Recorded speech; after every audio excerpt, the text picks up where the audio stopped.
Hello, I'm Rob McNeely, and it's my pleasure to be speaking today with Douglas Flemons from Fort Lauderdale in Florida in the US. Douglas, thank you for being willing to be part of this series, and really appreciate your time. It's a pleasure. I always enjoy talking with you. Great. So could you say a few words just to let people know, people who don't know about you, just some words about what you're up to, what your background is, and how come you find yourself doing this rather strange kind of work that we do? Sure. I'm a family therapist, so it's probably doubly strange. Okay. Not family therapists find themselves doing hypnosis. I teach a course as part of our doctoral program where I'm a professor at Nova Southeastern University, a course in hypnosis. It focuses a lot on Erickson's work and then the applications of his ideas for family therapy in general, and particularly to brief therapy, MRI and solution focused. So I've been teaching that class for over 20 years. I also have a private practice, and I see couples, families, but also a lot of individuals, and because of referrals, I see many people that come in wanting and expecting hypnosis. And then I teach a workshop every year, a week-long workshop, 50-hour workshop in Fort Lauderdale, where we focus on hypnosis from the very beginning through to being able to go out and practice it. So I'm active teaching. During this workshop, I do other workshops, obviously, around the country and the world, and then I have my private practice. Okay. And I think there are other areas of particular interest could you say something about some of your other interests that you run workshops about, just to give a breadth of?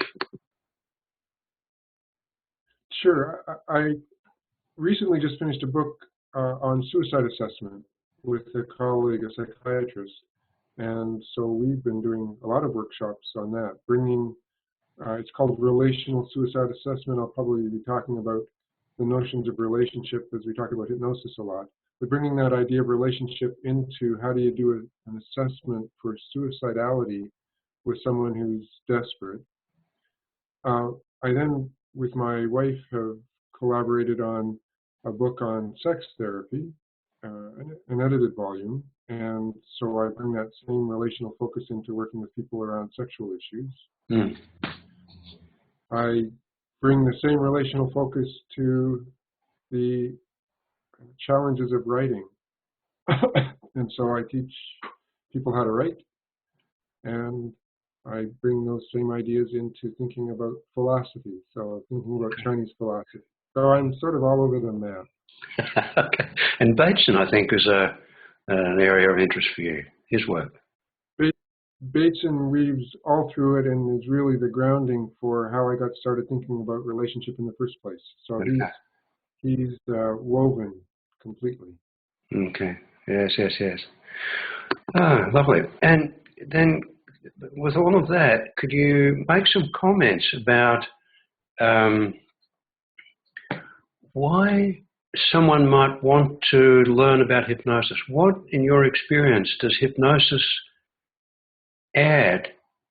contribute to therapy? There are so many different approaches to therapy, and people are using a whole variety. Do you think that hypnosis can add to that, or do they need to drop what they're doing and start hypnosis? And why would someone be in? What does hypnosis have to offer that, in addition to whatever else someone might be doing? Well, let me talk a little bit about hypnosis, not just as a way of intervening, but as a way of thinking. Okay.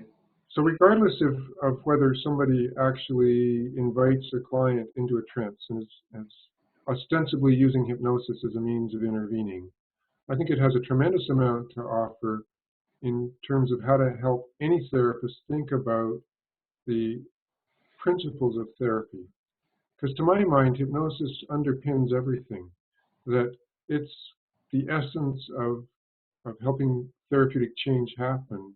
And that if you understand how hypnosis works, you can understand the whole area of therapy in a very different way, even if you never do what anybody would construe as hypnosis per se. So its first important contribution is as a way of orienting to the practice of therapy. Then, once you got that in your back pocket, it has a tremendous potential to help you assist people in ways that regular therapy doesn't.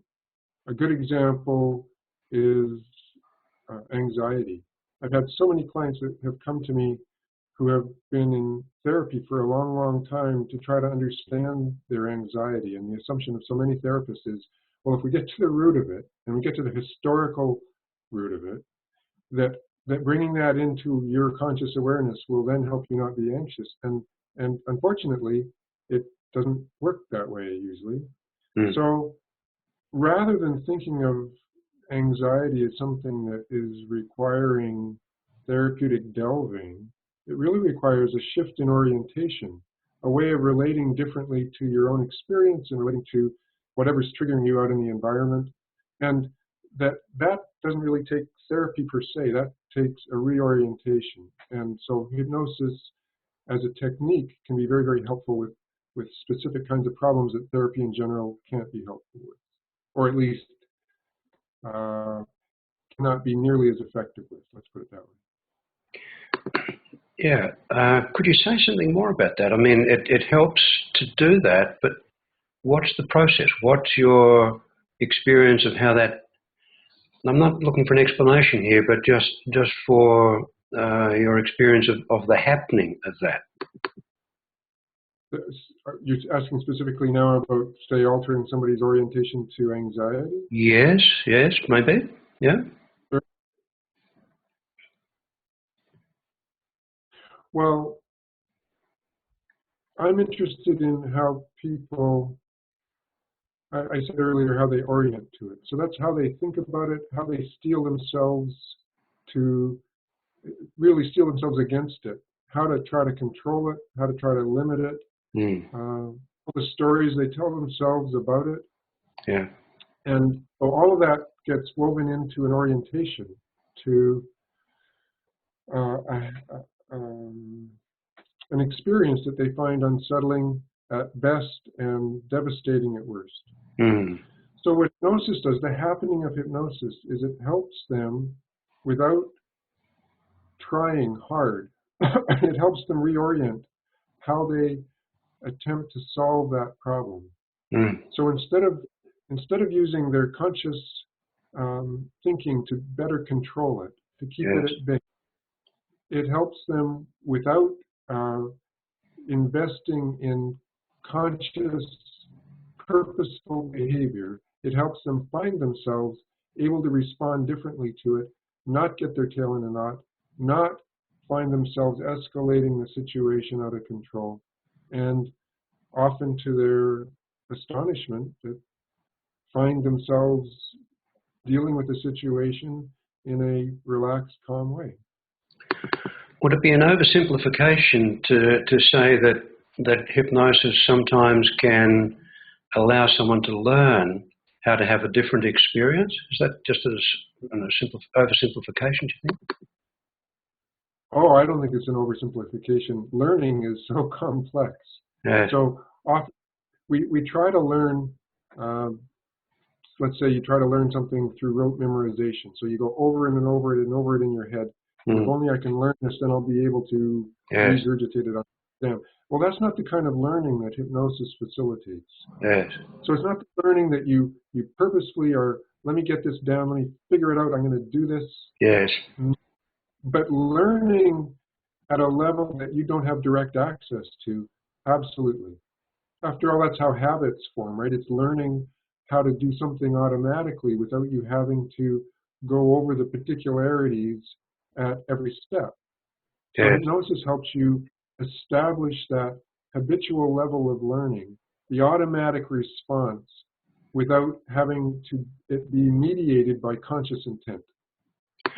And I guess that's how it contributes to well, at least sometimes to the brevity of therapy, that if you can get directly to the experience of allowing that rather than having to try and avoid it, and something which can take a long time, or understanding it, which can take even longer, just by getting to that, then therapy is a shorter term. But that.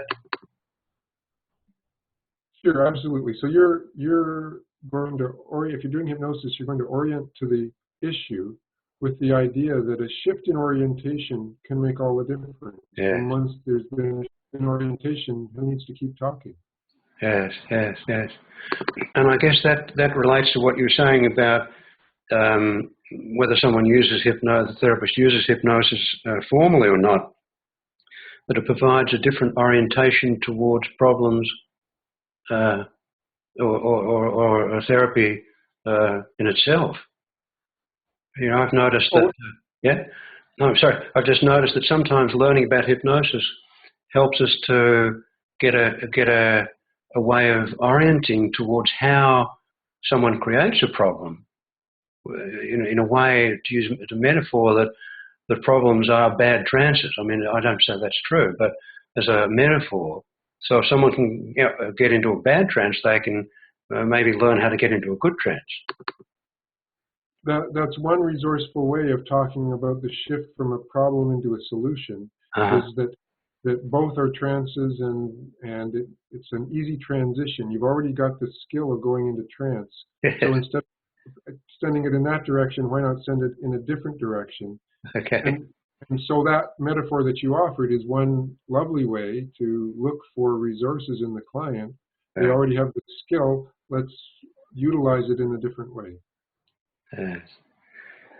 So it can be a transition and also transparent in some way too, that you can somehow foster that change. We can be transparent and allow someone to somehow grow into more how they'd like to be. Yeah, and it might not even be a process of growth, simply a shift. I like the word reorientation, because it refers to a directionality. Yes. Orient is literally to face to the east. So yes. you get your orientation by virtue of your environment, and then shift the direction you're heading, and you set out, and without a lot of effort, you're encountering all sorts of new stuff because you're not going down the same old path. And I can't help thinking that orientation and looking to the east brings Lao Tzu and the Tao into it, because that's, it's going from that direction for us. That's another reason why I like it, and of course why you like it as well, that whole Eastern philosophy. Yes. Yeah. The Tao that can be endowed is not the eternal Tao, as you said previously. That's right. Good memory. Yeah. So what else can you say that maybe from your teaching that people who have learned with you have said, now I can do this, or now this happens, or now this is a contribution I can make that I wasn't able to make before? I don't know whether you've already spoken to that, but there may be something more that you could add. I just finished teaching my hypnosis course, and one of the students sent me an email and said this has helped her think about and engage in therapy in general in a very different way. So it's a timely question. Okay. The shift, I think, for her, which was certainly my intent, was to think about her assumptions about how does therapeutic change happen, and to examine those down to the core. How does a person's mind change? How does their body change? How does their body reaction or response to some kind of trigger change? Okay. And how do you facilitate that? So back to the point you made a minute ago, that hypnosis can help us understand how clients cook up problems in the first place. And there's a lot of really, I think, unhelpful assumptions out in the therapy world about how that comes about. And that there's some fantastically helpful ideas that come out of hypnosis, and particularly Erickson's work, that psychotherapeutic problems are not evidence of people being screwed up. They're evidence of people getting into relational tangles. Mm-hmm. Most commonly, that they encounter some chunk of experience that they find disagreeable, and they then set out to get rid of it as a way of being more comfortable, and that in their efforts to improve their situation, they inadvertently, ironically, make it worse. Yeah. And so that very often what we're encountering with people's problems is a tangle. They're entanglement with themselves, tripping themselves up, trying to solve it in one way, keeping the effort going, and that making things worse. Yes. And then our job is to help that short-circuited effort to solve the problem to not continue and to do something more resourceful instead. I mean, we've all had experiences with in a literal sense with the tangle, a piece of string or rope that you're trying to untangle, and the more you kind of pull at it, the tighter the knot gets. Yep. So, yeah, I think of therapy as a disentanglement enterprise. yes. And my expertise is as a disentanglementer or something like that. I read just the other day a little practical hint. You get something wrapped up from the supermarket or somewhere, or the butcher, in a plastic bag with a knot, and the more you try and pull at it, but if you get one of the ends and you twist it and make it tight, and then push that end into the knot, you push it into the knot. That helps to loosen the whole thing, and then you can undo it. Oh, that's great! I love that. That's a beautiful metaphor. And then there's always the Gordian knot, which is a more drastic way of dealing with it. A little bit, I don't know, something that probably is a little bit out of fashion these days, but a little messy. A little messy, yes. In the Bible, New Testament, there's a quote that Jesus said, "I came into the world not to bring peace, but with a sword." So I don't know. Go ahead. No, that's it. Well, I think that actually a lot of the problems that get created are because people are taking swords to them, thinking that if I can only cut off what I don't like, it'll clear off. Yes. And we privilege that idea. The root of the word decisive means to cut off. So let me be more decisive, and I'll cut off my problem, and then I'll be okay. Okay. But what we fail to consider is that problems are inextricably part of ourselves. So it's literally cutting off your nose to spite your face. It's cutting off your arm to try to get rid of a problem with your hand, rather than find a way of loosening your efforts to solve the problem with your hand and discovering that if you let go, rather than cut off, things will change much less drastically and much less painfully. So then you can handle it more easily. Very well put, yes. Yeah. Okay. And put your finger on the solution. And hypnosis and family therapy is a rather unusual combination. I mean, we know that Camillo Laureato in Rome puts a lot of emphasis on this. A lot of people shy away from it, thinking, it's difficult enough to work with one person in the room, but you get a whole bunch of them, and you need to be some kind of a juggler or a judge and jury or something. But how do you connect those two different approaches? Well, Camillo, as you mentioned, he will take a family or at least a couple, and he'll invite everybody into a trance. Yeah. And I've had some interesting conversations with him about that, and I think he's fabulous in his ability to do that. When I'm doing family therapy, I'm much more likely, or couples therapy, I'm much more likely to bring the logic of hypnosis into the mix, rather than a direct invitation into hypnosis. And this is it's not that I never do that. Mm-hmm.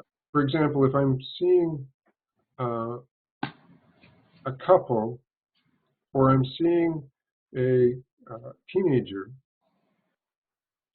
if I'm seeing a teenager, I'll often invite one of the parents to be in there with him or her. And if I'm seeing one member of a couple, depending on the dynamics, I may well invite the other person to be there. So, for example, I was recently seeing a couple. They both wanted to see me for hypnosis, but one of them was more reluctant to go ahead than the other. Mm-hmm. So she nominated her husband to go first. Okay. And so I worked with him, and they had different issues, very different issues that they were wanting me to attend to. And so I worked with him. However, I kept my awareness on what was happening with her. And while I was working with him, I was saying things that would be relevant for her, both relevant for going into the trance, but also relevant in a broader sense for how to help her with what she was coming to me for. Yeah. And so I figured I would just get a head start with her while I was working with him. So I'll do it that way. Yeah. But what I've seen sometimes when I've been working with couples, they both are recognizing that they get tied in knots with one another, and that it would be good for them to be able to mellow out or be more relaxed, or somehow not get so bound up with one another. Mm-hmm. And when I've made an attempt to work with both simultaneously, I've seen them implicitly competing with each other as to who can better, more efficiently, more quickly go into trance. Okay. And so I think that ends up being profoundly unhelpful. Yes. And so when I get that kind of vibe, I don't work with them together. Okay. And same thing with teenagers. Then if I'm working with a teenager, I will invite the person into trance in a way that is applicable also to the adult, and will say things that could be useful for the adult once the person's in trance. Mm-hmm. But I don't usually set it up that, okay, so let's, like Camilo does, let's do hypnosis now all at the same time. Yes. I'm reminded of that Sufi saying that sometimes we need to speak to the window so that the door can hear, or perhaps it's the other way around, but that idea. And it's an Ericksonian idea. If I'm talking, this is how metaphoric thinking works. And it's a great Sufi saying. Talking about one thing is a way of talking about another, and talking to one person is a way of talking to another person. Yes. I remember Erickson talking about what he called my friend John technique. Yes. My friend John, when he wants to go into hypnosis, he blah, blah, blah, blah, blah, blah, blah. So it's metaphoric and invitational rather than implicitly commanding. Yes.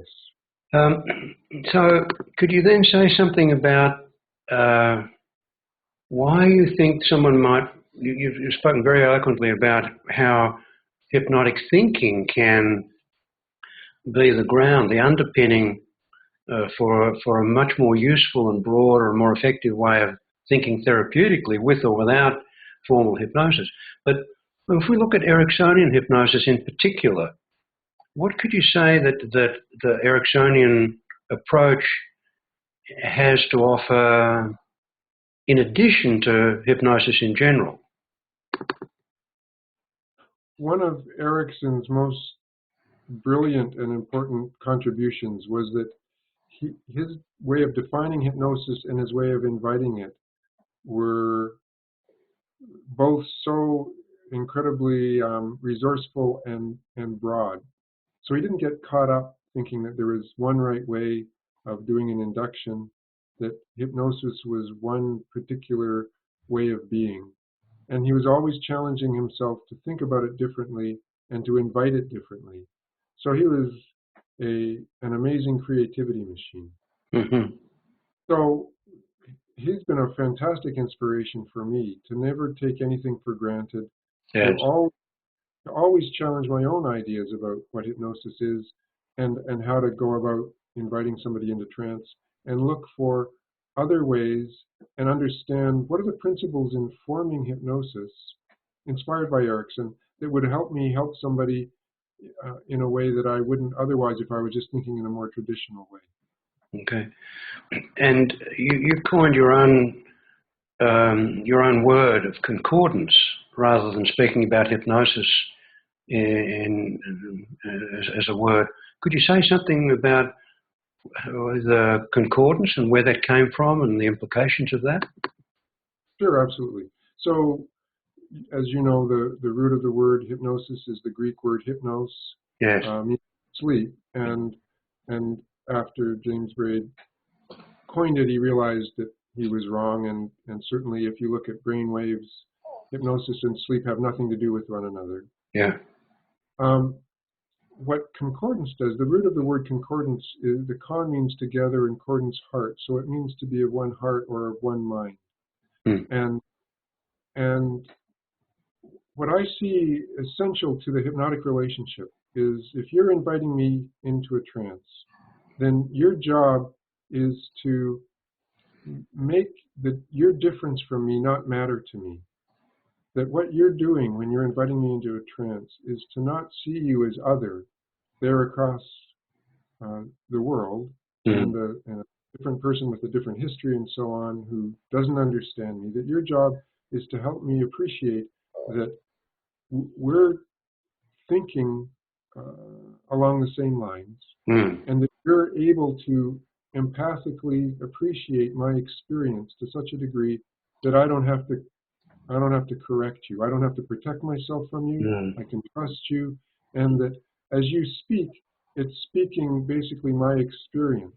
Yes. When you achieve that, so that I'm able to relax the boundary the usual conscious boundary that separates me from you, you're going to be successful inviting me into a trance where I'm not protecting myself from you, but I'm feeling of one mind with you.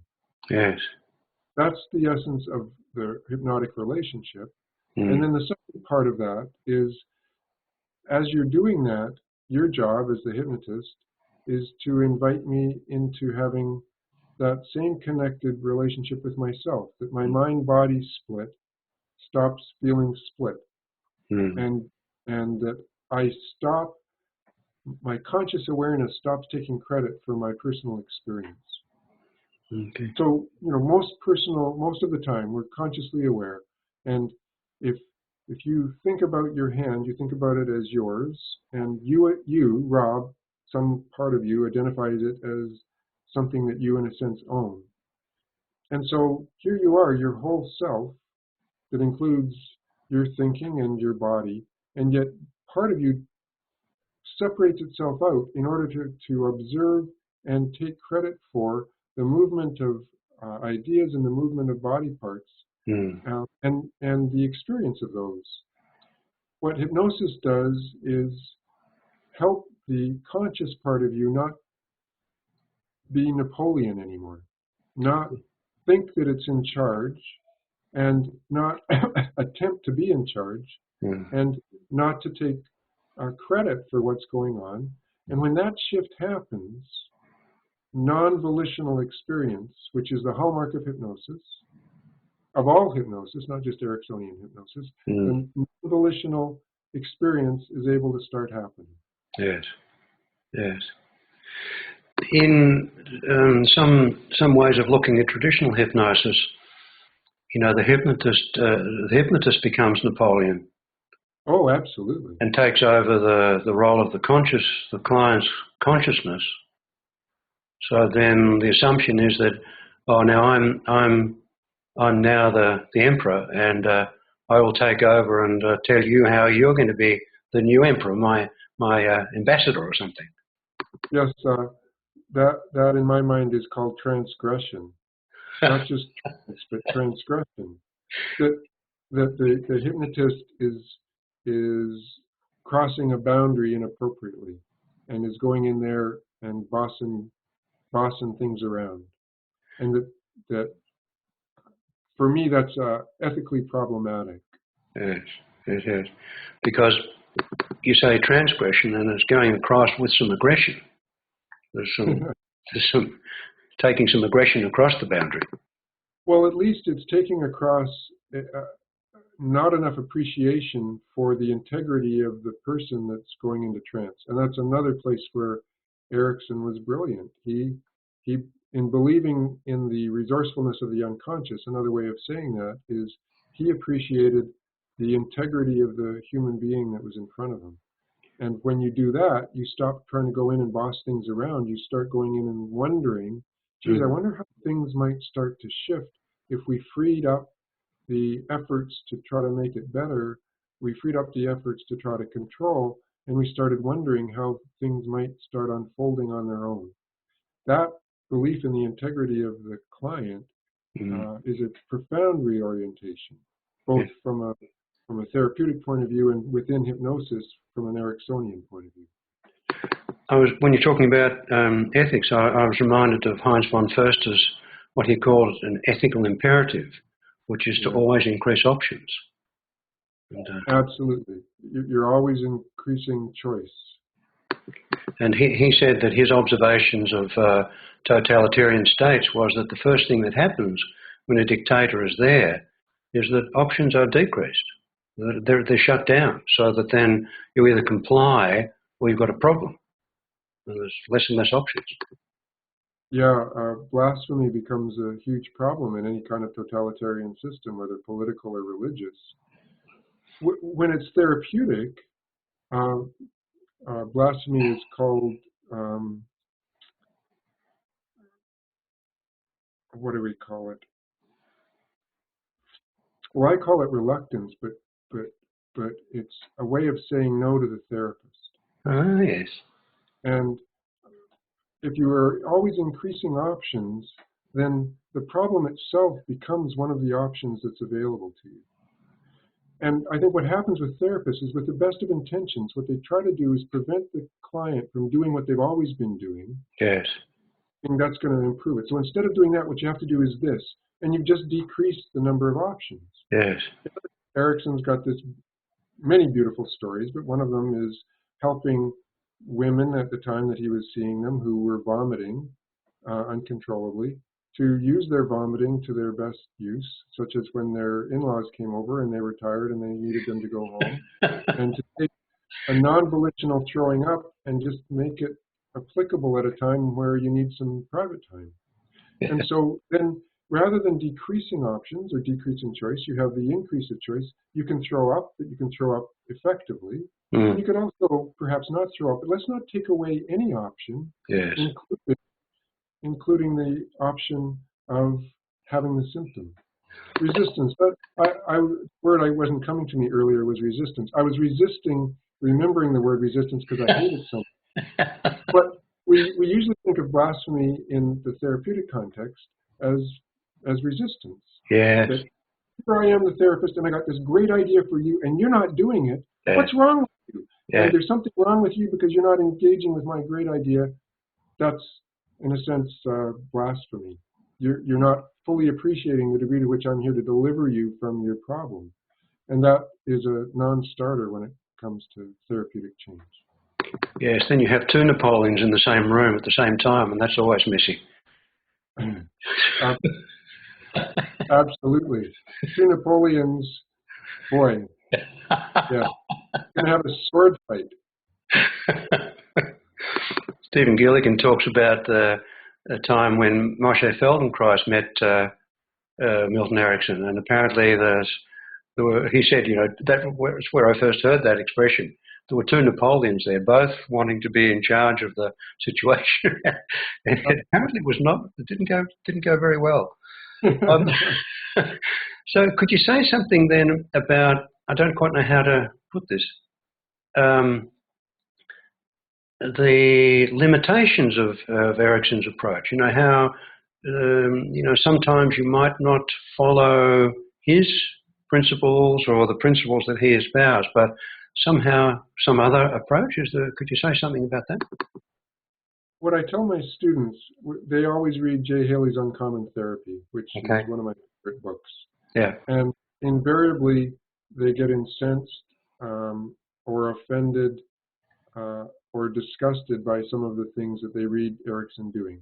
Sure. So I ask them to consider them in historical context. Yes. And also historical context in a couple of ways. How therapy was conducted back then relative to what we're constrained in the way that we are now. Yeah. Also social conventions and so on. Yeah. But with that said, for them to get inspired by his inventiveness and his willingness to, again, question assumptions and be mischievous, Yes. but not necessarily to embrace everything that he did, that Okay. they endorsed that as a technique. Yes. So for me, if you embrace the spirit with which he engaged in therapy, Yes. rather than particular interventions, then you don't have to get your tail in a knot over stuff that would be concerning to you from an ethical point of view or something. Yes. You don't have to agree with everything he did in order to be profoundly inspired by the essence of what he was bringing to the therapeutic equation. Okay. Oh, that's very helpful to put that in context. Mm. Yeah. Yeah. Now, you've spoken about what hypnosis in general can contribute to a way of thinking and reorienting and reorganizing and different understanding of problems and solutions, and how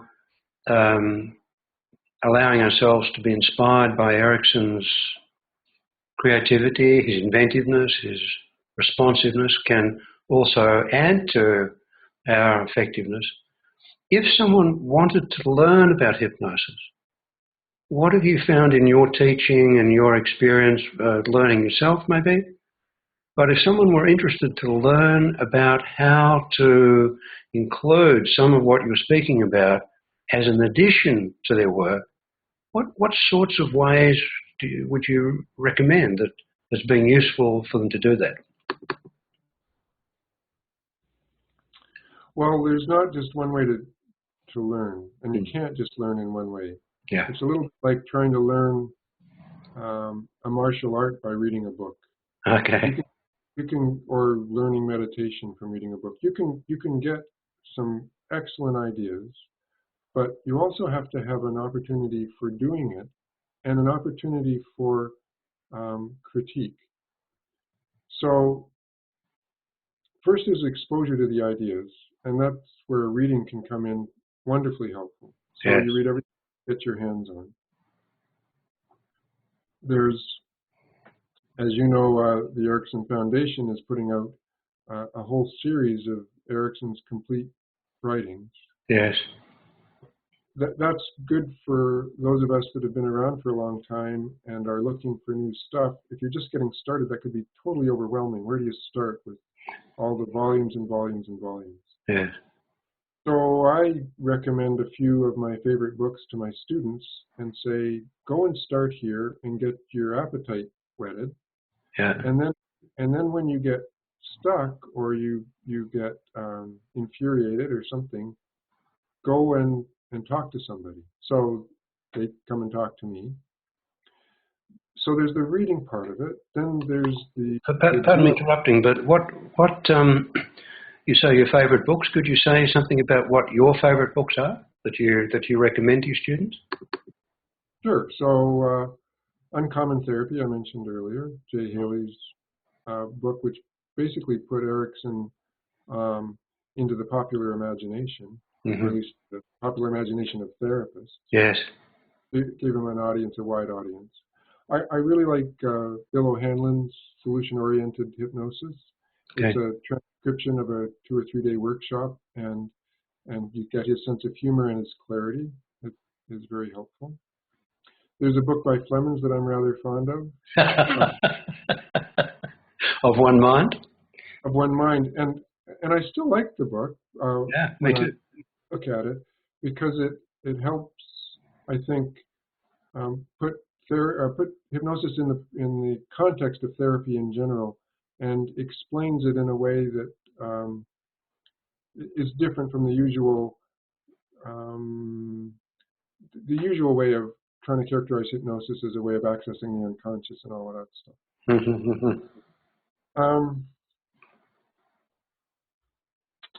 one of my favorite books for hypnosis is a book that's not about hypnosis at all, but is Zen Mind, Beginner's Mind by Shunryu Suzuki. Uh-huh. Learning that book, which is about Zen meditation, has helped me tremendously in thinking about how to orient to the requests of clients in a way that doesn't make matters worse.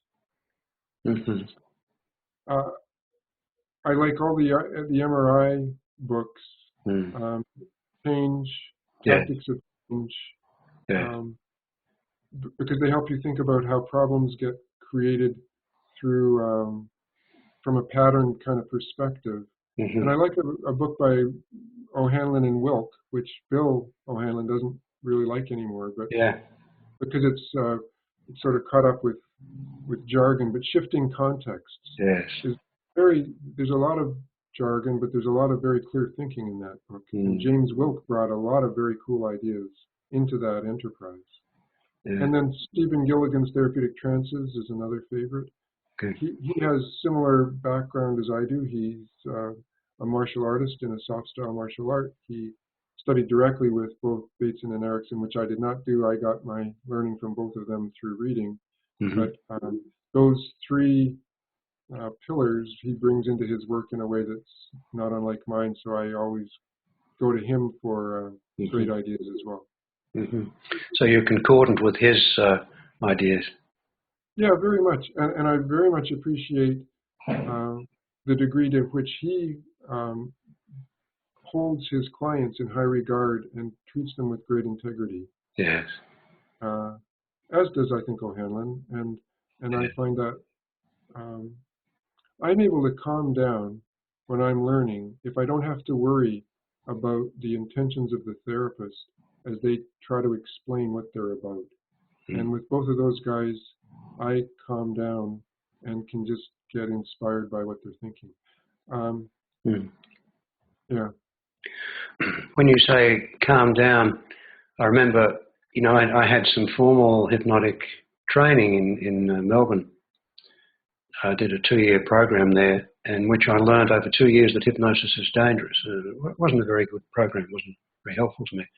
When I met Erickson, and I've heard other people say the same thing, that was like coming home.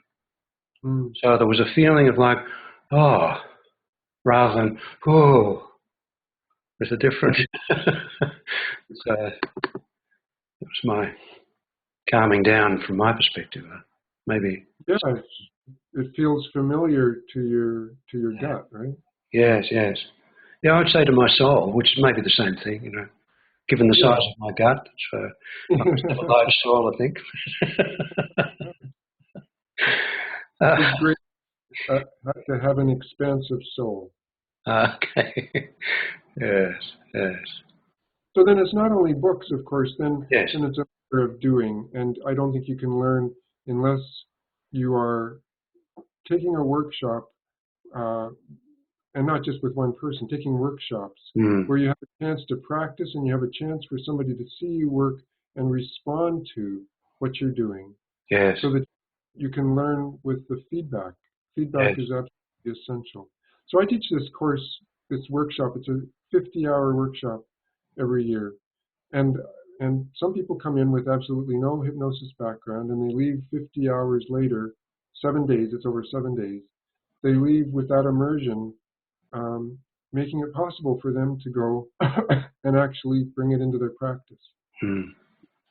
But I'm always at pains to tell them, so this is a way for you to start learning. You don't walk out 50 hours really knowing what you're doing. You know enough to start learning. And you learn the most from your clients. And the ideal situation is to then have ongoing supervision. I've had the great good fortune of offering that supervision, but only to a few people. I had a staff once who were doing hypnosis when I was running a clinic, and I provided weekly supervision to them with their hypnosis. And it was very, very specific with the details that they were bringing me. I sometimes did behind-the-mirror supervision, the same kind of supervision, analogous supervision that I provide to my family therapy students, live when at all possible and as specific as possible. Mm-hmm. And their learning was so fantastic because they could learn from their mistakes. Yes. So if you don't have the benefit of having a supervisor, an ongoing supervisor for your hypnotic work, and if you have any chance of that, I would highly recommend it, then at least bringing your own awareness to it, that is perhaps taping the sessions or writing extensive case notes and doing a lot of thinking. What did I do? What worked? What didn't work? And bringing that ability to recognize what didn't work and then figure out what am I going to do differently as a function of what wasn't helpful. And that Mm-hmm. recursive process, it makes hypnotic training efficient and possible. Yeah. Mm. The 7 days that you mentioned, are they 7 days in a row? Are they 7 continuous days? Yes, there's 7 days in a row. I've experimented with other delivery mechanisms. Once I did it over 3 weekends over the course of a fall. So 3 different weekends. But I like the immersion. We all come out totally exhausted Yeah. and Okay. totally invigorated. Yes. And it's enough to be able to then kind of get it in your bones. Yeah. And then to be able to use that as a launching pad for doing something different from then on. Yeah. Yeah. So that's one way. Another way is you go to the Erickson congresses. I'm sure if you're in Australia, you go study with you. And I tell my students, okay, so you've taken this workshop with me. Now you got to go learn from other people. Mm. And from each person that you go work with, pull out what makes sense, throw out anything that doesn't, Mm. and fashion it so that it fits for you. Yeah. But what I hope they bring with them from my work is that the starting place is trance isn't about transgression. It's about respect, empathy and respect, and that your job is to get an empathic connection into the experience of the other person. And once you're there, to allow for extemporaneous invention, for stuff to occur to you because you're connected with the person, Mm. for stuff to bubble up in the moment. Mm. Something happens non-volitionally, and to then, like anybody working in improvisational theater, taking whatever happens and looking at it as an opportunity for some kind of therapeutic shift to result from to evolve from, with a little bit of help from the hypnotist, to evolve from that extemporaneously lovely occurrence, whatever it happens to be. Mm. Yes, it's such a different approach to having a treatment plan and some kind of model of the steps to follow. You know, first you do this, then you do that. In the first session you do this, and second session you do that in some kind of formalized way, which is, to me, is crazy. But what you're saying is very different and way more human, way more organic, way more respectful. I think it's lovely to hear this articulated so such a way. It's marvelous. Thank you. It's also way more frightening for the therapist. Yeah, well, so, well, because I don't know that there's anything more frightening than sitting across from a client who's perhaps telling you, "You're my last hope, and I've tried everything and nothing works. Can you help me? You have to help me. And now go and do your stuff." And to be able to be responsive to the person's desperation, without getting so organized by it that you get locked up. Yeah. And not to then go and say, "Okay, oh my God, I don't know how to do this. So let me go and reach for a recipe that I know, and I'll follow the recipe, and then everything will be okay because of the recipe." And so I'm an advocate of recipe-free therapy. Yeah. But that puts a tremendous responsibility on the therapist to have a human connection, as you said, and out of that human connection and a great understanding, and this is where the hypnosis and Erickson come in, a great understanding of when somebody's caught up, knotted up with the problem, how do you help that knot start to loosen? How do you maybe twist the end and push it back into the knot, like you said, that lovely metaphor you said earlier? How do you loosen it in other ways? And how to have principles informing what you're doing. I'm not going to transgress. I'm not going to tell you what to do. I'm not going to limit your choices. I'm going to think metaphorically. So I'm going to think, if you're capable of doing this thing over here effectively, how could that be brought over and become a resource with this problem that you have over here? How can I talk to you about a story about somebody else over there that you could take and find it being useful for you here? That's another instance of metaphoric thinking. And I'm going to bring my understanding of how does mind work, what's the associational nature of mind, what's the narrative nature of mind, what stories do we tell ourselves, how do we shift the plot lines of those stories or the characters in the stories so that the narrative doesn't keep finding itself still in the same place all the time, and to have those principles in mind as principles, and then to encounter the person with those principles in mind and say, and I don't have a clue what we're going to do, and let's find out. And to have that sense of mischievous wonderment takes a lot of guts. But if you don't rely on the recipe, you're able to, I keep shifting metaphors all over the map here, but anyway, you bring that into the equation. Here's another metaphor. Mixed metaphors is my game. So you bring another recipe into the equation, and something wonderfully flavorful gets cooked up that can actually be helpful for the client and profoundly respectful of them. Yes, my wife tells me that someone looking after her kids once, she after her first baby, she was wondering, how can you love two children? How can you love a second one? And the carer said, love multiplies. It doesn't subtract. So that's bringing another metaphor into the equation, and that's adding some spice to what you're cooking up there. But to me, having the recipe is a way of, how can I say, surviving. If you've got a recipe, you can get through. So we can survive with a recipe, but it's like death. There's no liveliness in it. So recipes for me are great for survival, but not very good for enlivening our experience. And I think that's where you're saying that, the terror comes in. The good news is always the bad news. You're like, I don't know what to do here, terror. I don't know what to do here. What can happen? Yeah, exactly. What can happen? But I like what you said. So a recipe is something to fall back on in order to save a situation. Okay. But you don't want to live in the recipe, because then you'll get very bored. Your clients will get very bored, and you won't really, if you're relying on recipes, you don't really understand how therapeutic change happens. And so you can never be as resourceful as Erickson. Erickson was the opposite of a recipe-focused therapist, because he understood how, I love how he used to say, it's just basically ordinary psychology. Yes.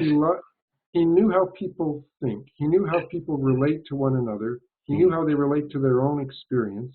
And he knew how to help all of those relationships shift. But if you got that, if you understand the principles of that, then you can go into any situation and you don't know in advance what you're going to do, but you figure it out with the client. I remember when I first started using hypnosis, I learned a formal approach. Look at that spot, relax your toes, relax your feet, and so on. And that was the recipe. And I can't tell you how bored I was. I had trouble staying awake. Yes, that's where the word hypnosis actually applies well. The therapist goes asleep. I remember I was seeing a cartoon, was it Peanuts, where the boy learned hypnosis, and he's hypnotizing the dog. He says, you're getting sleepier and sleepier, sleepier and sleepier, and he's looking at the dog, and the dog's looking at him, and the boy goes to sleep, with the zzz coming out of his head. So I think that's an interesting twist. Yeah, indeed. So if you were to look back to reflect for a moment about what we've been speaking about you and hypnosis in general, and creativity from Erickson's perspective, and how we might learn this, when you reflect back to what we've been speaking about, is there anything else that's there that would be, you think, this is something I want to emphasize or add? Yeah. Let's go back to the people that are first starting out. I said, if you look at all there is to read, you could become overwhelmed and think it's impossible to do this. Mm-hmm. And so for all that we're talking about, and I think it's incredibly important to be able to work in the moment. Mm-hmm. It's a little, you got to be able to get there from not doing it, from a place of ignorance, of not knowing. You have to build up the skill to be able to do that. And I don't want to leave the wrong impression that if you just have enough guts, you'll be okay. Because if you don't know what you're doing, you don't have a grasp of how does non-volitional change actually happen? How do you facilitate non-volitional change taking place? And then how do you facilitate the utilization of that non-volitional change to solving a therapeutic problem? If you don't have a clear conception of how to do that, then you could easily find yourself legitimately lost and legitimately needing a recipe because you don't know what you're doing. So let me back up and say, bring another metaphor about how to learn to play jazz. If you take somebody that doesn't know an instrument and you say, jazz is extemporaneous invention. So let's put you in a band, and here's this thing, it's called a piano, and I want you to start playing and make improvisations with the rest of the people. You ready? 1, 2, 3, go. And of course, they won't make music, they'll make noise. Yeah. Because they don't know how to listen. So to learn how to play jazz, you first have to learn the instrument. You have to know scales, you have to have dexterity with your fingers, you have to know how to understand how a tune unfolds so that you appreciate how music works. And then you have to be able to listen to the people you're playing with so that you can hear what they're doing and what you offer is in counterpoint with, in contrast with, or complementary to what they're doing. Yeah. So it becomes very, very active listening. One of the best ways to learn how to improvise jazz is to transcribe other people's improvisations and learn it as a piece that's written. So that you're learning the principles of improvisation by practicing what other people have already invented in the moment, but you're learning it as a piece. Mm-hmm. And I think there's a lot that could be brought over from that into the learning of therapy and hypnosis. To study transcripts of Erickson, of other people that you admire, to watch them. When we go to the Erickson congresses, what I like to do, even more than listen to people talk about their work, is I like to go watch them work. What do they actually do when they're in hypnosis? Yeah. And so to go and expose yourself to the doing of hypnosis, to absorb the logic of it, to absorb the principles of it, both consciously by trying to figure it out, but also unconsciously by just appreciating where it goes, and to do that a lot, and to model that as a way of learning how to then spontaneously do it yourself. Clearly, to become a competent improviser of jazz, it takes a long time. It's profoundly doable.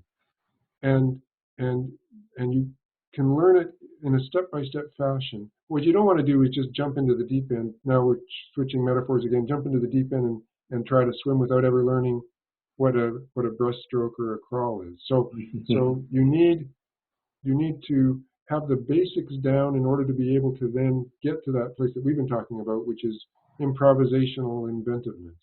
Yes, that's a lovely balancing comment, Douglas. Michael Yapko says that somewhat critical of some of the Ericksonian principles, that too often metaphors are left at the doorstep of the unconscious like unwanted babies, hoping to be taken in. So something about what you're saying that makes it more likely that the baby will be taken in, that the conversation can happen, that the relationship can develop. That's beautiful. Well, if it's right, if you have a relationship with the client, then you don't leave the baby at the door. You knock on the door, Yes. and opens it, and you say, "Hey, I'd like to introduce you to this fantastic baby. Yeah. And here's another one over here, and here's a third one." And you don't have to take all of them in, but if any of them appeal to you, go ahead and find yourself holding them and seeing what does it actually feel like. And then you're using your relationship with the person to invite them to have a relationship with what you're offering. Mm. And when I'm listening to you saying that, I wonder how anyone can do effective therapy without, do good work without at least some of those principles. I'm sure that a lot of people do good work without any formal contact with hypnosis. But with those principles, they are the pillars that hypnosis rests on. It seems to me that they're going to add, I mean, I'm prejudiced, but it seems to me that they're going to add, it's likely to add to any therapist's effectiveness and outcomes, and clients for that matter. I think absolutely, as long as what people don't take away from hypnosis is that authoritarian thing we were talking about earlier. Yes, yes. So if the therapist believes, oh, okay, so the secret here is that if I talk in a compelling way, I can get people to do stuff they wouldn't otherwise be able to do, and I'm going to be a better Napoleon than they are. Yes. Then I mess up all of their therapy. Yes. And there's an element that it is possible to walk away from reading Erickson with the mistaken idea that his ability to influence people is the most important component of his work, rather than his profound respect for them. There's several cases in Uncommon Therapy where on the surface, if you read it, what you hear is him insulting the client. You're a big fat slob. You're an idiot. And it sounds like he's being profoundly disrespectful in a way that could devastate the client. In Haley's commentary about it, he says in each of these instances that the client communicated to Erickson, "I knew I could trust you because you truly understood me." Yes. So there's a profound difference between sitting across from somebody in a critical place and saying, objectively, let me just say that you're a fat slob. That would be absolutely devastating. Me as expert, othering you as something wrong with you, and I'm going to give you the goods in a way that I'll ram it down your throat. That's transgression, and that's disgusting. Yeah. And it's possible to walk away, I think, naively from initial appreciation of Erickson's work and think that that's the essence. What he was able to do, and doesn't come across terribly well in those particular case studies, is he's speaking as if he were the person, and they're hearing the truth because it's what they believe about themselves. Yes. And so they're not seeing it as somebody else imposing it on them, but somebody empathically giving voice to something that they believe. And at that point, there's a connection that allows them to relax. They're protecting themselves from him and allow themselves to venture into change. Yeah. Well, that's the most important component of hypnosis in order to take it elsewhere. Not the I can influence you, and fully appreciate what it must be like to be you, and let me bring that empathic understanding into inviting some kind of change in your experience. Yeah. Well, I think that's a beautiful way to finish our conversation, Douglas. It's just a delight, as always, to speak with you and to hear your very clear and broad and deep contribution to the thinking, the understanding, and in particular to the practice. So I'm so grateful to you for your generosity and sharing your experience with it. Thank you so much. I'm so grateful that you invited me into the conversation from halfway across the world. It's just great. I love talking with you. Okay. as usual, we could do this for another couple of hours. Yes, we could. Well, should we stop? Yes.